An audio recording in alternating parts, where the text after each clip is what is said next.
আসসালামু আলাইকুম এভরিওয়ান। আজকে আমি সসেসের রেসিপি আপনাদের মধ্যে শেয়ার করব। অনেক দিন যাবত আমার ছেলে মেয়ে বলতেছে, মা তুমি এত কিছু বানাও, একটু সসেস বানাও না, সিপিতে খায় অনেক মজা পায়। এই যে দেখেন, আমি প্রথমে দিয়ে দিলাম এই যে কিমা করা মুরগির মাংস, তারপরে ময়দা, আদা রসুন বাটা, লাল মরিচের ফাঁকি আর কর্নফ্লাওয়ার, আর এখানে দিলাম হলো সয়া সস আর স্বাদ মতো লবণ দিয়ে দিছি।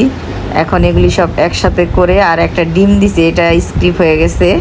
তারপরে সবগুলি মেখে নিলাম। মেখে নেওয়ার পরে এখানে আমার ফয়েল পেপার নাই, তাই আমি বাচ্চারা পিঞ্জেল চিপস খেয়েছে, ওই বক্সটা ফেলে দেয় নাই, ওটার ভিতরে দিয়ে দিছি। তারপরে এটা ফুটন্ত পানিতে সিদ্ধ করে নিলাম, সিদ্ধ করলাম।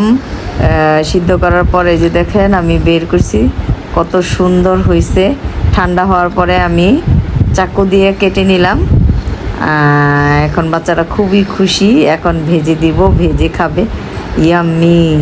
এই প্রথম আমি এই সসেসটা তৈরি করলাম। দেখেন বন্ধুরা কত সুন্দর হয়েছে, আপনারা বাসায় ট্রাই করবেন।